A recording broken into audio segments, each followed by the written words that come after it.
Shalom Bapak Ibu yang dikasih Tuhan, jemaat semua yang ada di rumah masing-masing saat ini. Kita datang kembali kepada Tuhan dengan hati yang penuh sukacita. Karena Tuhan sudah memberkati kita, sudah menyertai kita, apapun keadaan kita. Mari kita mengucap syukur. Dan di dalam pengucapan syukur ada berkat-berkat yang baru yang dilimpahkan. Bapak Ibu, saudara, adik kakak semua siap untuk memuji Tuhan? Mari sama-sama kita berdoa terlebih dahulu. Terima kasih Tuhan, tidak ada habis-habisnya rahmat-Mu, selalu baru setiap hari bagi kami. Apapun boleh terjadi Tuhan di sekeliling kami, tapi mata kami tertuju kepadamu karena Engkaulah pemilik hidup kami, Engkau yang berdaulat atas kami. Engkau Tuhan yang seutuhnya, sepenuhnya memiliki cinta yang tidak terbatas bagi kami. Dengan iman Tuhan, malam hari ini kami mau bersukacita mengatakan Engkau memberkati kami. Engkau mengasihi kami. Di dalam nama Yesus, biar urapan-Mu Kau curahkan, baik kami yang ada di sini, semua yang ada di rumah masing-masing, perbaharui kami Tuhan. Dalam nama Yesus, pulihkan, kuatkan, yang sakit Tuhan sembuhkan, yang letih lesu Tuhan kuatkan, yang lemah Tuhan, yang berbeban berat Tuhan angkat, yang mengalami jalan buntu Tuhan berikan terobosan-terobosan yang baru. Kami beribadah dengan penuh kegirangan dan sukacita. Di dalam nama Yesus yang siap untuk bersorak-sorai bagi Tuhan. Sama-sama katakan haleluya, amin. Mari sama-sama bertepuk tangan.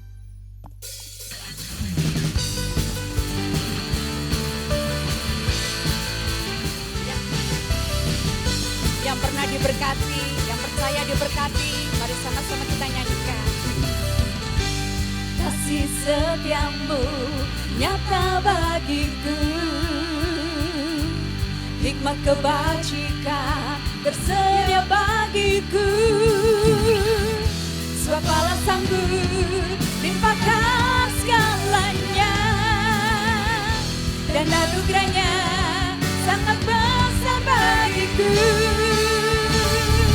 Aku diberkati, aku dilimpahi, karena Allah sanggup untuk menyediakan. Aku diberkati, aku dilimpahi atas sempurna anugerah Tuhan bagiku.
siapkan hati kita untuk menyembah Tuhan. Percaya musim selalu berganti, tetapi kasih Tuhan tetap abadi dalam hidup kita. Dia Bapa yang baik, tidak pernah meninggalkan kita.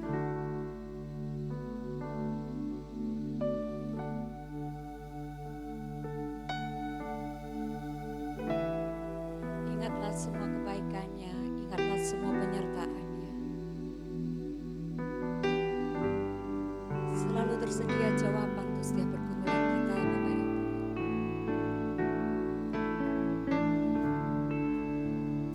Sama-sama kita nyanyikan.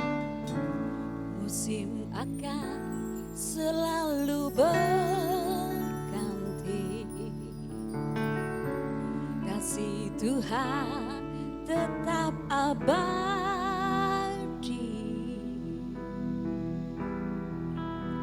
tak akan berubah sampai selamanya. Ku tetap percaya, ku yakin Tuhan memberkati, ku yakin Tuhan melindungi.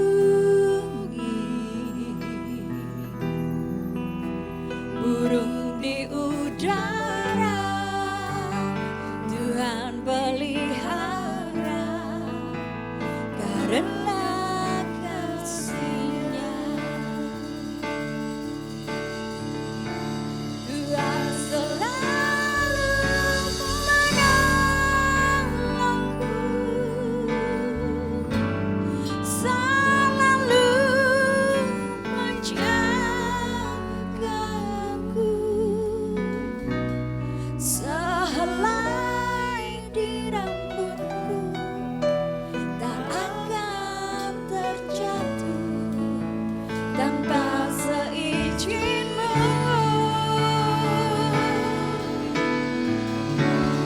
Tuhan selalu menolongku, selalu menjagaku.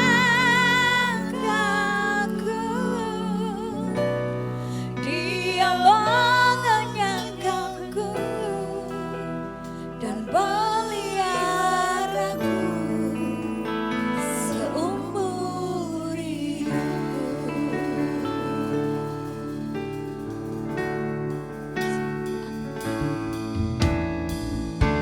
Musim akan selalu berganti, kasih Tuhan tetap abadi, tak akan berubah sampai selamanya. Ku tetap percaya, yakinlah Tuhan memberkati, ku yakin Tuhan memberkati. Oh haleluya, Tuhan melindungi. Terima kasih Yesus. Burung di udara Tuhan pelihara, karena kasih-Nya. Tuhan selalu menolongku, selalu menjagaku,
Bapa yang baik.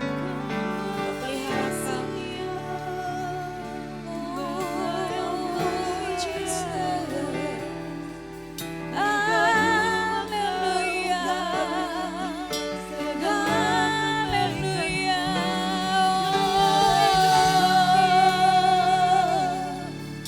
Terima kasih Tuhan. Terima kasih Tuhan. Telah kami lihat segala kebaikan-Mu. Oh, telah kami lihat perbuatan-Mu yang ajaib. Oh Tuhan,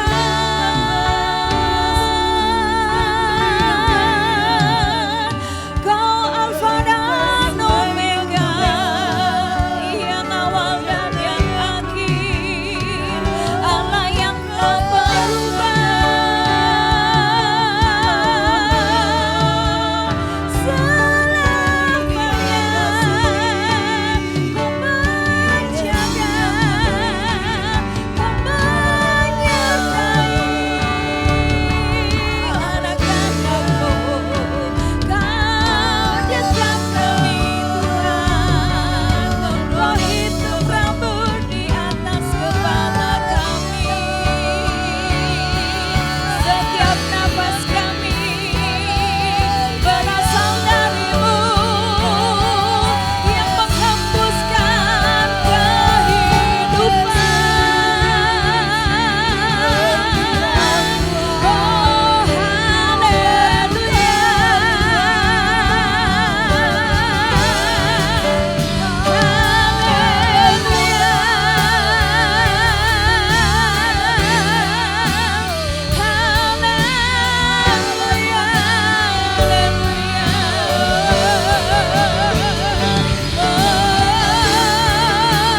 Mari Bapak Ibu bangun imanmu, bangkitkan imanmu, percayalah kepada Tuhan. Apapun keadaan kita, pandang Dia, Dia juru selamat kita, Dia berkuasa, Dia mengasihi kita, Dia menyayangi kita. Shikidara bayaraba, Kidara bayaraba, Shikidara laraba,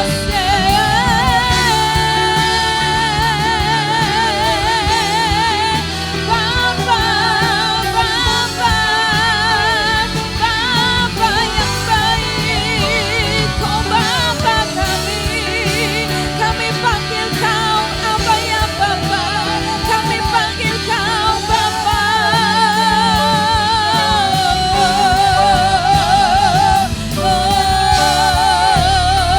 Rabatakala ramase, Kidara bayara laramashi, Kidara bayara bayara larama.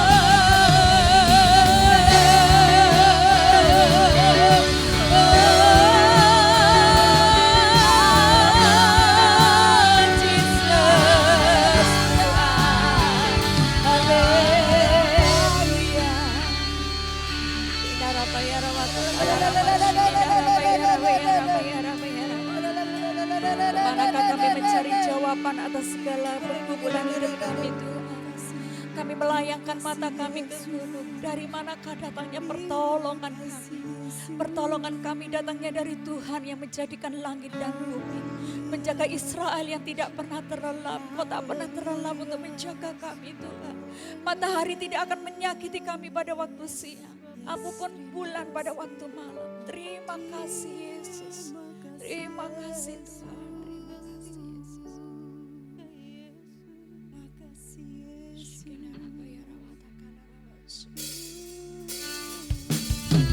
Kami menguatkan hati kami untuk percaya kebaikan-Mu tetap terjadi dalam hidup kami.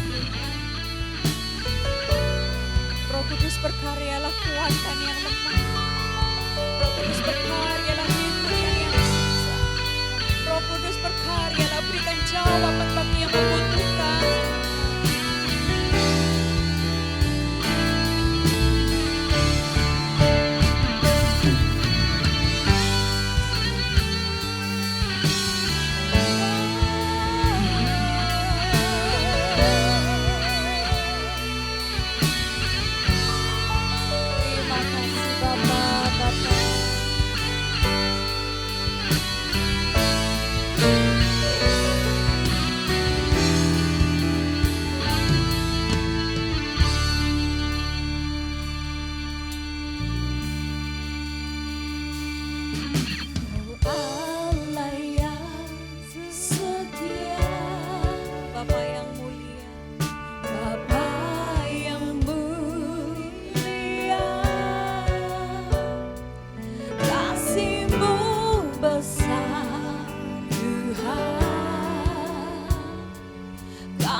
segenap hatiku menyembahmu Yesus.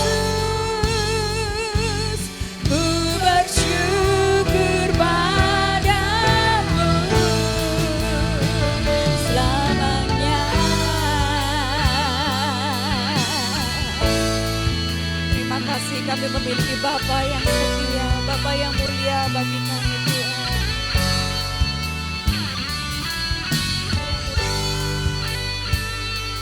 Terima kasih Bapa, terima kasih.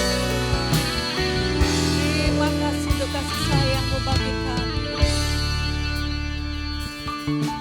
Kau Allah yang setia, Bapa yang mulia,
apapun yang terjadi, tetap percaya Tuhan itu baik.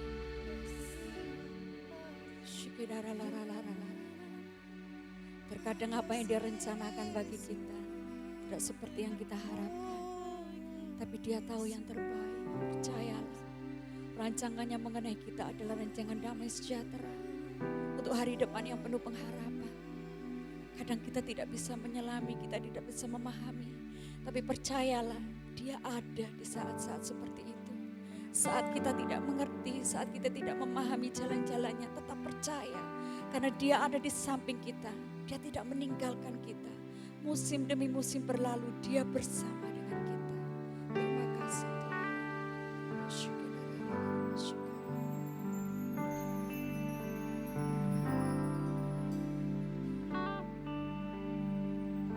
You are forever in my life. You see me through the seasons. Cover me with your hand and lead me in your righteousness, and I look to you, and I wait on you.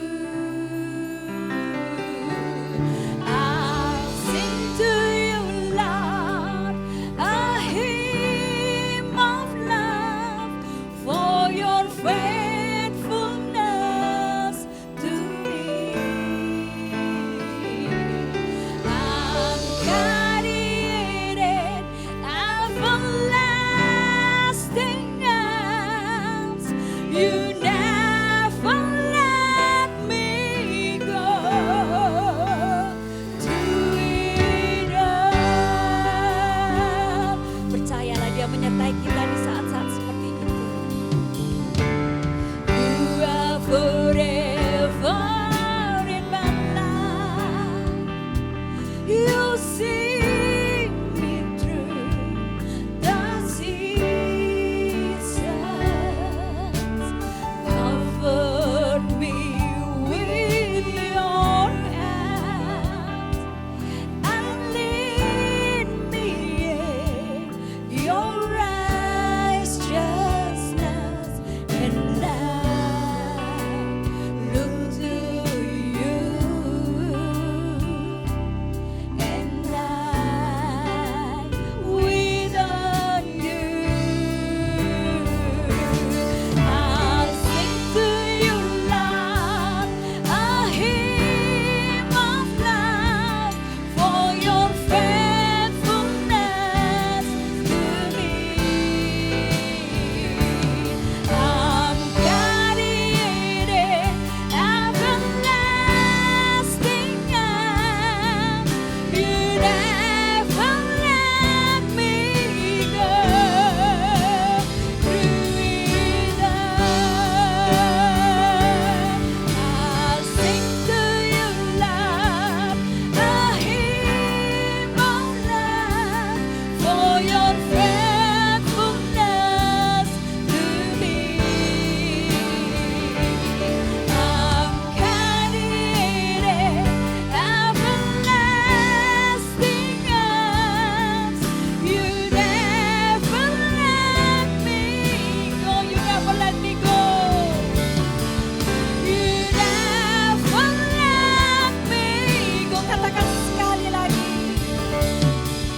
You never let me go. Through it all.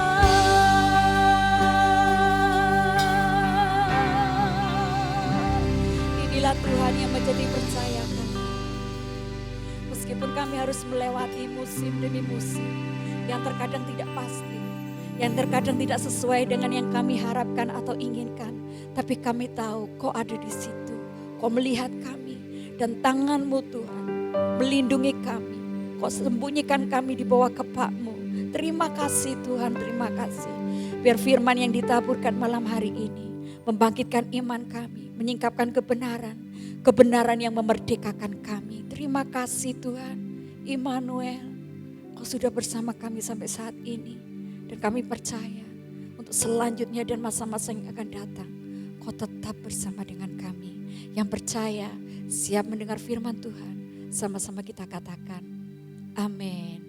Jemaat yang dikasihi Tuhan, sebelum mendengarkan kebenaran firman Tuhan, kita akan memberikan persembahan yang terbaik untuk pekerjaan Tuhan di Gereja Family Blessing.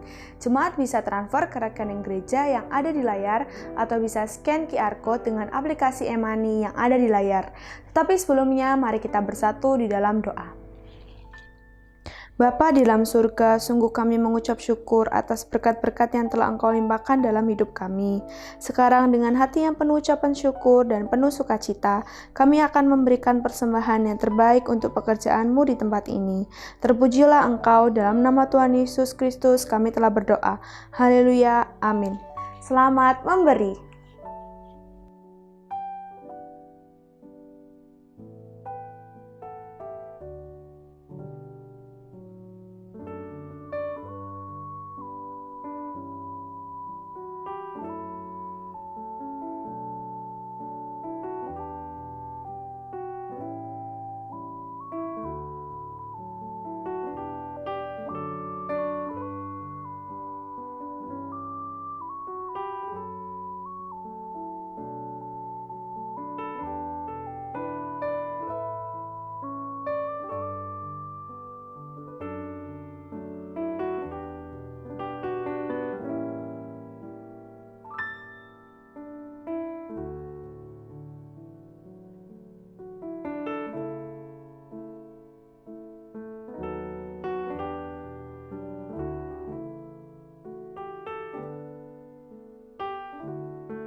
Shalom, selamat malam, selamat berjumpa kembali di dalam ibadah doa malam GBI Family Blessing. Sungguh penuh dengan sukacita saya bisa kembali melayani saudara bersama-sama di dalam ibadah ini. Nah, saya ajak kita untuk bersama-sama malam ini untuk merenungkan firman Tuhan dengan tema panggilan untuk berkomunitas. Nah, Bapak Ibu jemaat yang dikasihi oleh Tuhan, kenapa orang Kristen identik dengan komunitas? Gereja, persekutuan, komsel, FBC. Kenapa orang Kristen harus berkomunitas? Nah, ini akan menjadi sebuah pertanyaan mendasar bagi kita untuk merenungkan kebenaran firman Tuhan pada malam ini. Nah, untuk itu saya ajak kita bersama-sama untuk bersama-sama membaca firman Tuhan di dalam Matius pasal 10 ayat 1 sampai ayat yang keempat, kemudian Efesus pasal 4 ayat 1 dan ayat 2. Saya akan bacakan bagi kita semua. Yesus memanggil ke-12 rasul. Matius pasal 10 ayat 1 sampai ayat yang keempat. Yesus memanggil ke-12 muridnya dan memberi kuasa kepada mereka untuk mengusir roh jahat dan untuk melenyapkan segala penyakit dan segala kelemahan.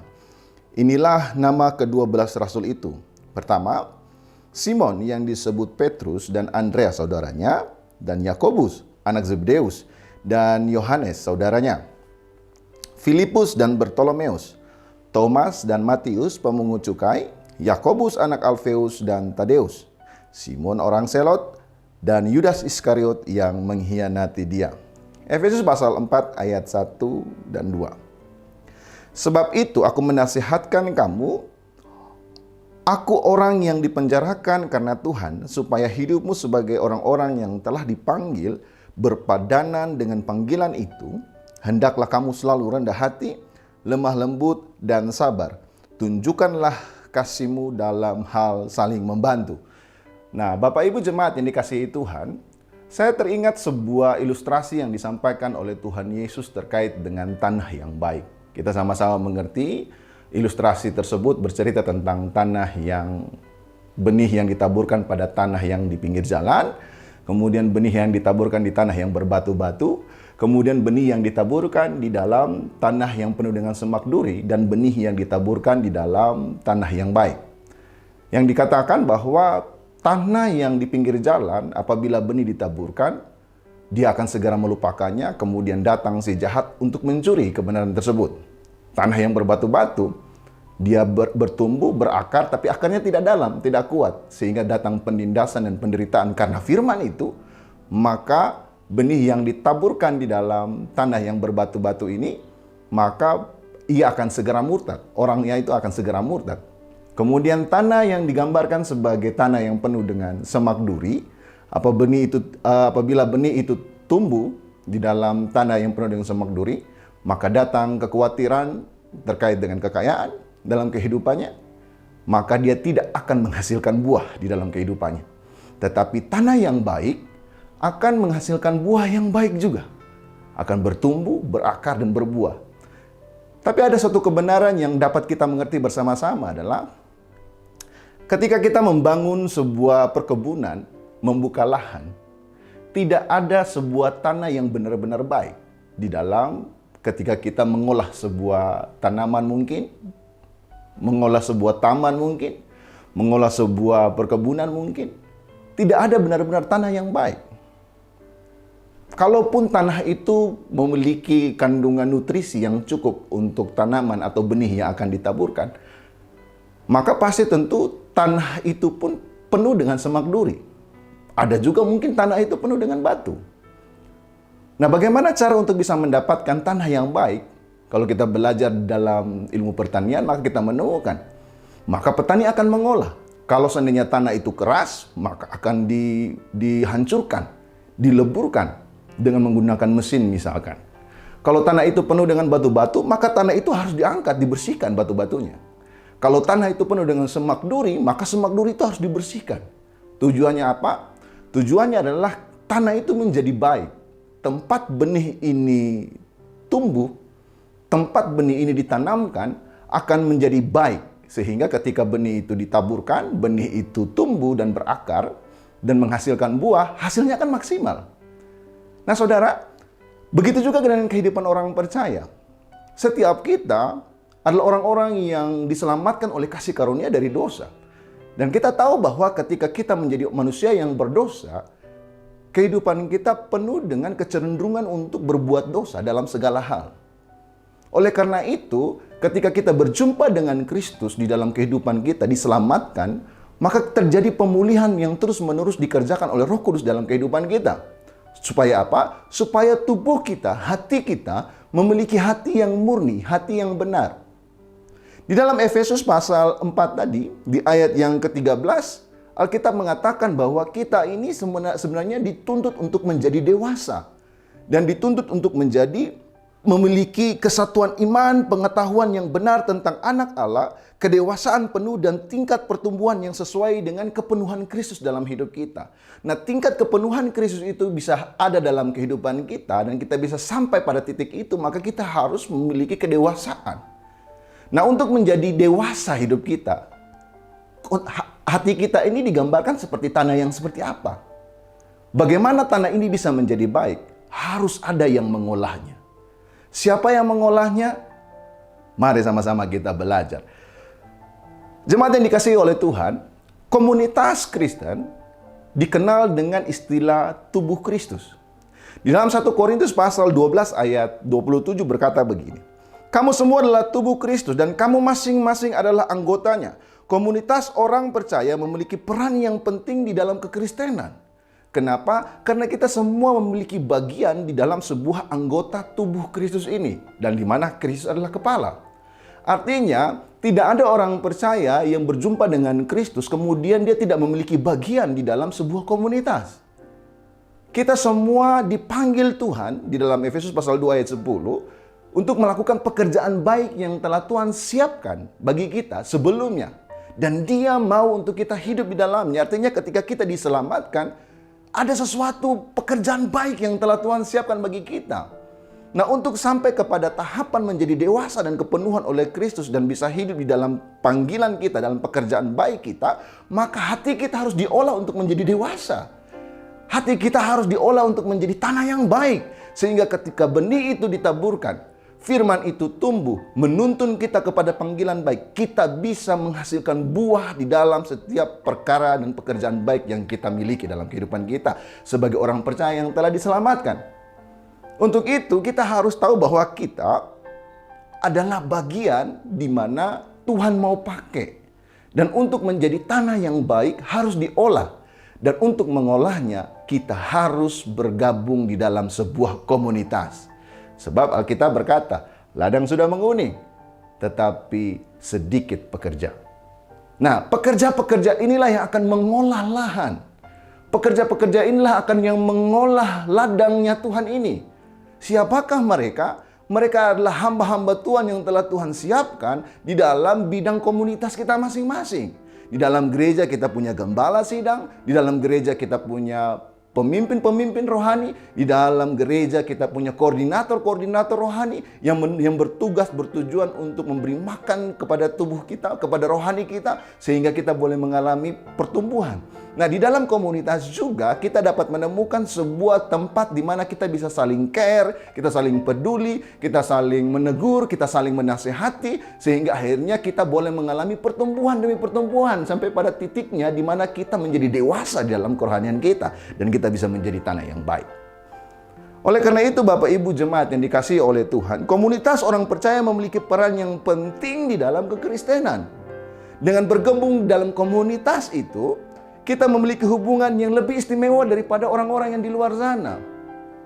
Saudara, kalau kita mau melihat bagaimana perkembangan gereja dari gereja mula-mula sampai pada hari ini, kita dapat menemukan bahwa orang-orang di luar sana itu mereka membenci komunitas orang percaya.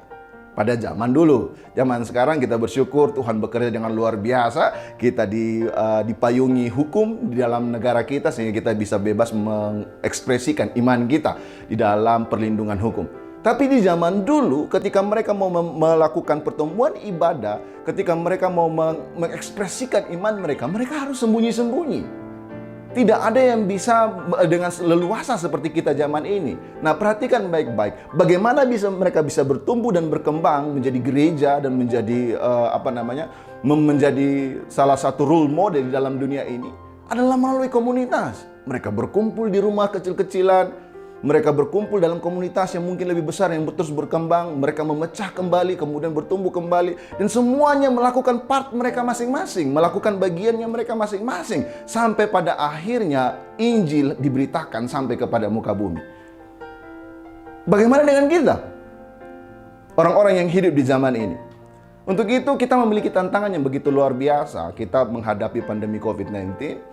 Dan akhirnya ibadah harus hybrid gitu ya, harus online maupun harus onsite. Tantangan yang cukup besar. Ini adalah peluang sebenarnya supaya Injil bisa disampaikan sampai kepada ujung bumi melalui pelayanan media sosial. Tetapi ada tantangan yang cukup besar yang menjadi ancaman bagi orang-orang percaya adalah ketika kita nyaman untuk sendiri dan kita tidak mau bergabung dengan komunitas. Apa kata firman Tuhan yang kita baca saat ini? Dalam Ibrani pasal 10 ayat 25, Alkitab berkata bahwa janganlah engkau menjauhkan diri dari pertemuan-pertemuan ibadah seperti dibiasakan oleh beberapa orang. Tetapi marilah kita saling menasihati, semakin giat melakukan menjelang hari Tuhan yang mendekat. Orang-orang percaya harus berkumpul dalam notabene, ada perhatian di situ. Ada saling menasihati di situ. Sebab kalau seandainya kita hidup dengan sendiri, menghadapi tantangan zaman ini dengan ibadah secara online khususnya, siapa yang dapat menjamin kita mengalami pertumbuhan rohani kita? Banyak kasus di luar sana ketika mereka beribadah, menyiapkan hati secara sungguh-sungguh ketika beribadah secara onsite, tetapi ketika beribadah secara online, sikap hatinya beda. Bisa melakukan konsentrasi kepada hal yang lain. Ketika waktu di gereja secara onsite kita bisa memperhatikan firman Tuhan dengan kusuk. Tetapi ketika kita berada di rumah, ibadah secara online, kita tidak menikmati firman Tuhan dengan seperti biasa waktu kita beribadah secara onsite. Ini tantangan. Nah, bagaimana kita bisa menutupi celah-celah yang demikian? Sebab Alkitab berkata, hari-hari ini adalah hari yang jahat. Bagaimana kita bisa menutupi celah yang demikian adalah tetap terkoneksi di dalam komunitas-komunitas yang ada dalam gereja. Kita punya FBZ. Kita punya komunitas yang saling memperhatikan di dalam gereja kita. Bergabunglah di sana. Kalau memang kita tidak bisa ibadah secara onsite di dalam pertemuan ibadah raya, tetapi gereja punya sistem. Tuhan sudah memberikan hikmat bagi gereja untuk membangun komunitas-komunitas kecil, komunitas-komunitas sel yang ada di dalam gereja ini. Mari kita terhisap tergabung di sana. Sehingga apa? Kita bisa saling menasihati dan semakin giat menjelang hari Tuhan. Supaya kita menjadi tanah yang baik.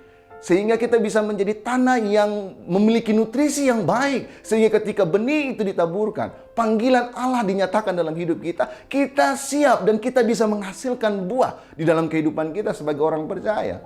Karena kalau tidak demikian, kita tidak bisa menghasilkan buah. Kita hanya menjadi tanah yang keras, atau mungkin tanah kita penuh dengan kekhawatiran, penuh dengan semak duri, atau mungkin kita menjadi tanah yang penuh dengan berbatu-batu, sehingga ketika penindasan yang datang terjadi membuat kita akhirnya meninggalkan Tuhan. Atau ketika kita mengalami kekhawatiran dalam kehidupan kita, kita tidak menghasilkan buah.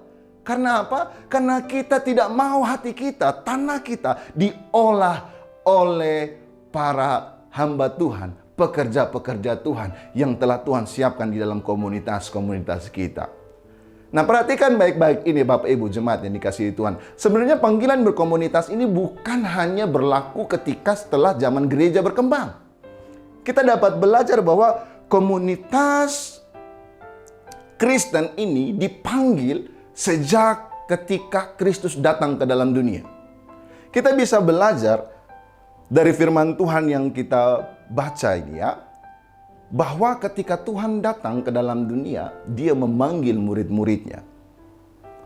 Di dalam Matius pasal 10 ayat yang pertama, Yesus memanggil ke-12 muridnya dan memberi kuasa kepada mereka untuk mengusir roh-roh jahat dan untuk melenyapkan segala penyakit dan segala kelemahan. Kita dapat belajar bahwa Kristus pun datang ke dalam dunia ini untuk menjalankan misinya, menebus umat manusia dengan cara yang pertama, Dia memanggil 12 muridnya. Dia membangun sebuah komunitas. Dari komunitas inilah Injil mulai dinyatakan. Pekerjaan Tuhan mulai dinyatakan. Tuhan memanggil 12 orang ini, dan ketika Tuhan naik ke surga, Tuhan mengutus mereka. Tuhan mempercayakan kawanan dombanya untuk digembalakan oleh mereka. Artinya panggilan berkomunitas ini bukan siasatnya gereja atau strateginya gereja, tetapi panggilan berkomunitas ini adalah ajaran yang dinyatakan oleh Kristus. Yesus mengajarkannya bagi kita. Dia memanggil ke-12 muridnya. Kemudian yang berikutnya, ketika Tuhan memanggil ke-12 muridnya, ini adalah pola pelayanan yang diajarkan oleh Tuhan. Kita bisa baca di dalam Yohanes pasal 21 ayat 17 sampai ayat yang ke-18. Kata Yesus kepadanya untuk ketiga kali, "Simon, anak Yohanes, apakah engkau mengasihi aku?" Maka sedih hati Petrus karena Yesus berkata ketiga kalinya, "Apakah engkau mengasihi aku?" Dan ia berkata kepadanya, "Tuhan, engkau tahu segala sesuatu. Engkau tahu bahwa aku mengasihi engkau." Kata Yesus kepadanya, "Gembalakanlah domba-dombaku." Ayat 18, "Aku berkata kepadamu, sesungguhnya ketika engkau masih muda, engkau mengikat pinggangmu sendiri dan engkau berjalan kemana saja engkau kehendaki. Tetapi jika engkau sudah menjadi tua, engkau akan mengulurkan tanganmu dan orang lain akan mengikat engkau dan membawa engkau ke tempat yang tidak engkau kehendaki." Nah, saudara yang dikasihi dalam Tuhan, kita tahu siapa Petrus. Kita tahu peristiwa ketika Yesus sebelum disalibkan. Ketika Yesus ditangkap, Petrus berada di situ. Ada ibu-ibu, gerombolan ibu-ibu bertanya, ini bagian dari pengikutnya Yesus nih. Tapi apa yang dilakukan oleh Petrus? Petrus menyangkal Tuhan sebanyak 3 kali. Tapi perhatikan baik-baik, sebuah transformasi terjadi dalam kehidupan Petrus setelah Tuhan Yesus datang menghampirinya di Tiberias dan mengajak dia untuk kembali mengikuti Tuhan. Ketika Tuhan mau naik ke surga, Tuhan mempercayakan dia untuk menjadi gembala bagi domba-dombanya Tuhan. Ini sungguh indah, bukan? Bahwa panggilan untuk berkomunitas itu bukan lahir di abad modern. Tetapi Yesus datang. Yesus mengajarkan pola ini. bagi kita semua sebagai orang percaya. Kita dipanggil untuk berkomunitas. Karena di dalam komunitas kita bisa saling membangun. Dalam komunitas kita bisa saling menolong. Dalam komunitas kita bisa saling menasihati.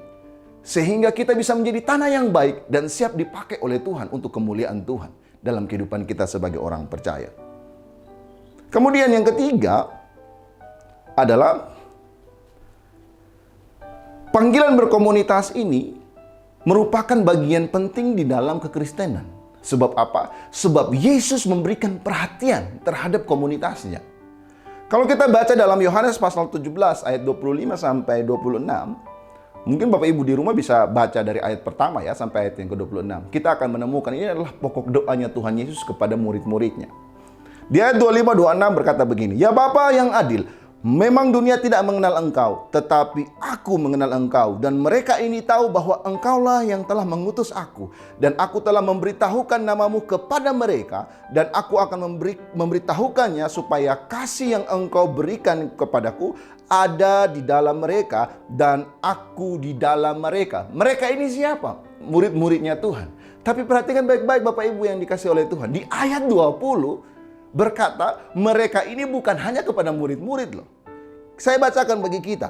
Di ayat yang ke-20 Tuhan Yesus berkata begini, "Dan bukan untuk mereka ini saja Aku berdoa, tetapi juga untuk orang-orang yang percaya kepadaku oleh pemberitaan mereka." Artinya semua orang percaya yang berjumpa dengan Kristus, yang memiliki kelahiran baru di dalam Kristus, Tuhan memberikan perhatian khusus kepada kita semua. Di dalam doanya di dalam Yohanes pasal 17 ini, ayat 1 sampai ayat yang ke-26 ini, supaya kita mengenal Dia dan mengetahui bahwa Dia ada bersama-sama dengan kita. Tuhan memiliki perhatian khusus kepada komunitasnya. Jadi panggilan berkomunitas ini adalah merupakan perhatian khusus Tuhan bagi kita, sehingga kita boleh mengalami namanya pertumbuhan rohani dalam hidup kita sampai kita dewasa, sampai akhirnya kita memiliki kepenuhan Kristus dalam kehidupan kita dan siap dipakai oleh Tuhan di dalam panggilan hidup kita sebagai orang percaya. Untuk itu, komunitas itu penting. Kalau kita mau breakdown terkait dengan apa aja isi doa yang ada di dalam Yohanes pasal 17 ini yang Tuhan doakan, maka kita akan menemukan bahwa yang pertama itu Tuhan mau supaya mereka ini, kita ini, orang-orang percaya ini mengenal Kristus dan firman-Nya secara mendalam.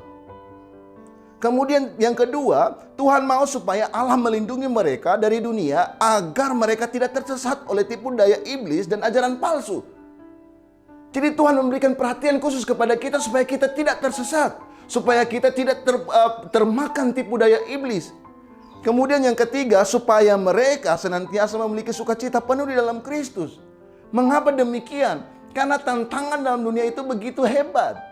Di dalam ilustrasi terkait tanah yang baik tadi, di dalam benih yang baik tadi, kita menemukan ada dua tanah yang berkaitan dengan situasi kehidupan. Yaitu yang pertama tanah yang berbatu-batu, dan yang kedua adalah tanah yang penuh dengan semak duri. Tanah yang berbatu-batu berbicara penderitaan, penganiayaan. Tanah yang penuh dengan semak duri berbicara tentang kekhawatiran. Dan itu menjadi bagian erat yang iblis pakai untuk mengganggu atau mengambil umatnya Tuhan, sehingga kita bisa menjauh dari Tuhan. Kalau kita tidak bergabung dalam komunitas yang saling menolong, saling menasehati, menjadi satu di dalam tubuh Kristus, maka kita bisa termakan tipu daya iblis dalam kehidupan kita. Sehingga akhirnya kita bisa kehilangan arah di dalam perjalanan iman kita. Kemudian yang keempat, supaya mereka kudus dalam pikiran dan perbuatan dan semua dalam tabiat kehidupan mereka. Tuhan mau kita seperti itu. Kemudian yang kelima, supaya mereka menjadi satu dalam tujuan dan persekutuan sebagaimana halnya Yesus dan Bapa adalah satu. Nah, Bapak Ibu yang terkasih, apa yang menjadi tujuan Kristus datang ke dalam dunia ini? Tujuan Yesus datang ke dalam dunia ini adalah mencari mereka yang terhilang. Adalah menyelamatkan mereka yang berdosa. Siapa mereka? Saya dan saudara. Nah, Tuhan mau kita terhisap dalam panggilan ini. Bagaimana kita memiliki hati dan beban yang sama seperti Kristus kalau seandainya kita tidak mau berkomunitas? Bagaimana kita bisa memiliki pemikiran-pemikiran Kristus kalau kita tidak mau dimuridkan? Bagaimana kita bisa mengerti isi hati Tuhan kalau kita tidak mau memiliki empati terhadap keluarga kita, saudara kita yang ada di sekeliling kita. Dan Tuhan mau kita terhisap kepada tujuan ilahi ini. Kemudian yang berikutnya, yang keenam adalah supaya mereka dapat menuntun orang lain kepada Kristus. Mereka ini siapa? Murid-murid. Di ayat 20 kita baca tadi, sampai kepada buah dari pemberitaan mereka. Kita ini adalah buah dari pemberitaan mereka. Dan Tuhan mau kita yang masuk di dalam panggilan ini, karena doa ini kepada kita juga, adalah supaya kita bisa menuntun orang lain berjumpa dengan Kristus. Bagaimana kita bisa menuntun orang lain berjumpa dengan Kristus? Adalah dengan memulai dalam sebuah komunitas. Kemudian yang ketujuh, supaya mereka dapat bertekun dalam iman dan akhirnya bersama-sama dengan Kristus di surga. Bagaimana kita bisa bertekun dalam iman kalau penderitaan yang kita alami begitu hebatnya? Bagaimana kita bisa bertekun dalam iman kalau sedihnya hidup kita dipengaruhi dengan kekhawatiran? Maka kita tidak akan pernah bisa memiliki iman yang kuat. Hanya di dalam komunitas ada yang memperhatikan, ada yang memberikan jalan keluar, ada yang memberikan nasihat, ada gembala yang bisa memeluk kita ketika kita terluka. Ada koordinator rohani kita yang bisa memberikan kita solusi, jalan keluar, pertolongan ketika kita membutuhkan. Ada rekan seiman kita, anak-anak muda mungkin di dalam komunitas youth-nya. Ketika ada yang berada dalam masalah, yang mulai terhilang, yang mulai terpengaruh oleh dunia, ada rekan-rekan yang bisa datang memperhatikan dan menolongnya untuk keluar dari sana. Inilah perhatian Kristus kepada umatnya. Dan yang kedelapan, supaya mereka senantiasa hidup di dalam kasih dan kehadiran Allah di dalam kehidupan mereka. Semua itu hanya bisa kita temukan di dalam komunitas, saudaraku yang terkasih. Untuk itu, pentingnya komunitas dalam kehidupan kita.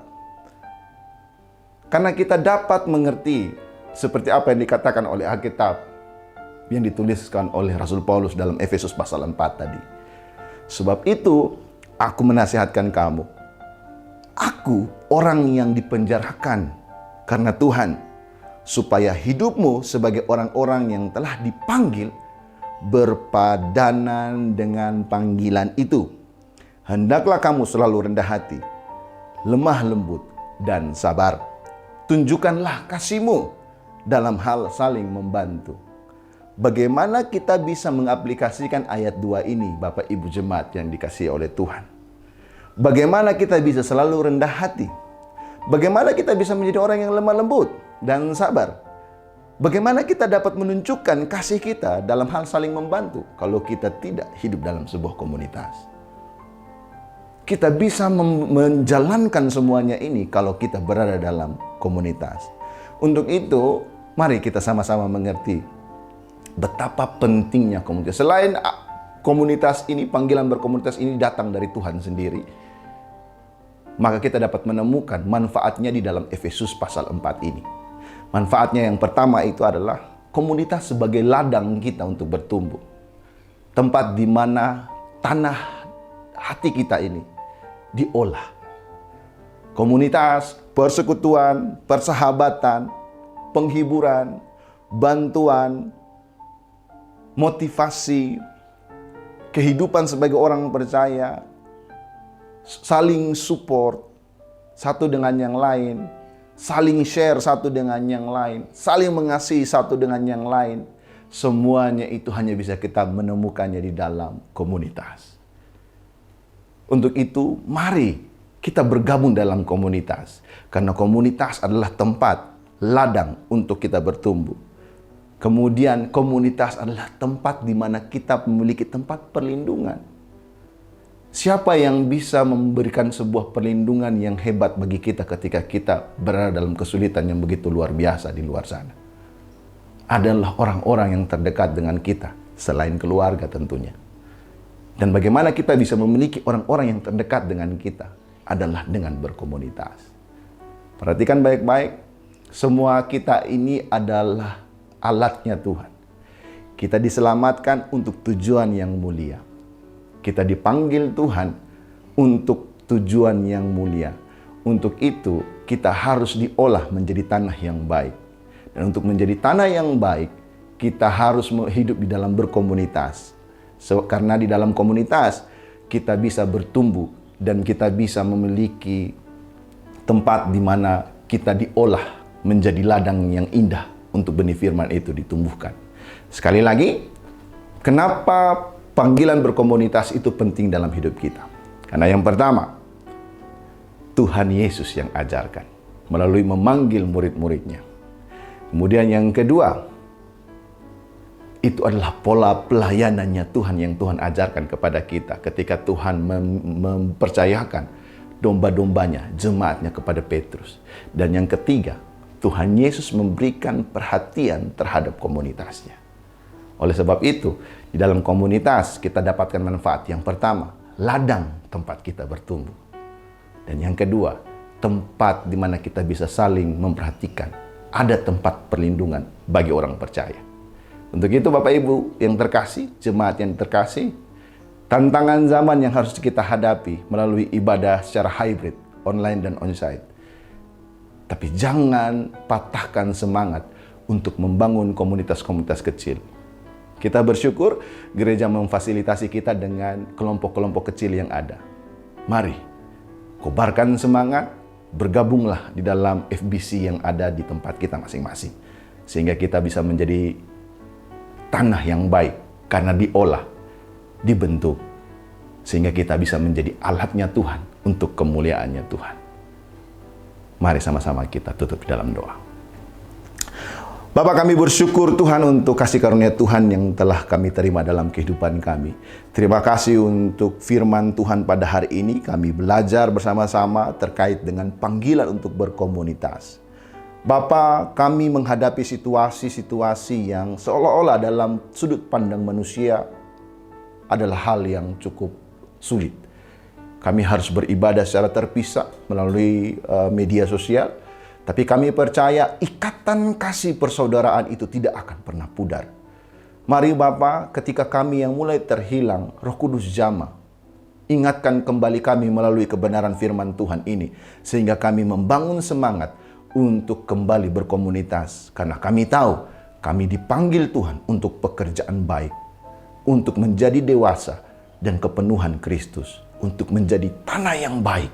Sehingga panggilan Tuhan, firman Tuhan bertumbuh, berakar, dan kami bisa menghasilkan buah.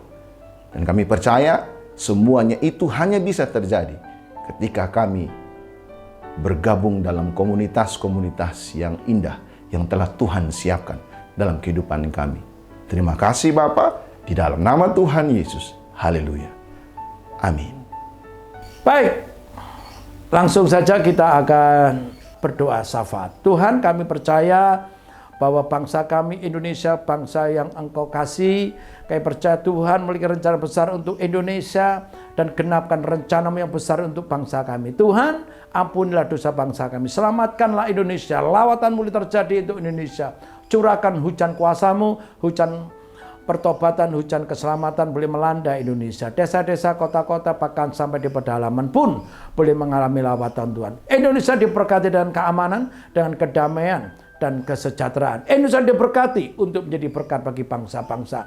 Pemerintahan kami bila diisi orang-orang yang takut akan Tuhan, di mana mereka bekerja dengan sungguh-sungguh punya motivasi yang benar, yaitu untuk kesejahteraan masyarakat, dan mereka boleh melaksanakan tugas tanggung jawab mereka dengan keadilan, dengan kejujuran, dan bila mereka takut akan Tuhan. Terima kasih ya Tuhan, berkati pemerintahan kami, berkati presiden kami Bapak Jokowi, berkati juga wali kota kami Bapak Erik, gubernur kami Bu Kofifa. Tuhan menyertai mereka, melindungi mereka dari yang jahat, dan membuat mereka berhasil dalam tugas tanggung jawab mereka. Tuhan tolong mereka. Terima kasih, kami minta berkat untuk semua gereja-gereja Tuhan, kiranya gereja-gereja sungguh boleh berdampak bagi lingkungan komunitas, gereja bersinar terang, menerangi komunitas, menerangi dunia ini. Dalam nama Yesus, gereja diberkati semua untuk menjadi berkat. Biarlah juga gereja mau bergerak bergandeng tangan, para hamba-hambamu bergerak bergandeng tangan untuk bersatu mengusahakan kesejahteraan kota, berdoa untuk kesejahteraan kota. Tuhan tolong. gereja-gereja berfungsi maksimal, memberkati bangsa ini, memberkati negara kami. Terima kasih semua jemaat flourishing, jemaat yang dikasih, disayang Tuhan dan diberkati Tuhan. Terpujilah nama Tuhan. Dan juga kami minta perlindungan-Mu Tuhan untuk bangsa kami ini dilindungi, negara kami dilindungi dari bencana-bencana alam. Tolong Tuhan, kami minta perlindungan Tuhan. Terpujilah nama Tuhan. Mari jemaat angkat kedua tangan-Mu dan terimalah berkat Tuhan. Tuhan memberkati engkau dan melindungi engkau. Tuhan menyinari engkau dan wajahnya dan memberi engkau kasih karunia. Tuhan menghadapkan wajahnya kepadamu dan memberi engkau damai sejahtera. Berkat ini kau terima dalam nama Bapa, Putra dan Roh Kudus, yaitu di dalam nama Yesus saat ini dan sampai selama-lamanya. Yang percaya, saudara dikasih dan diberkati Tuhan, katakan sama-sama, amin. Tuhan memberkati.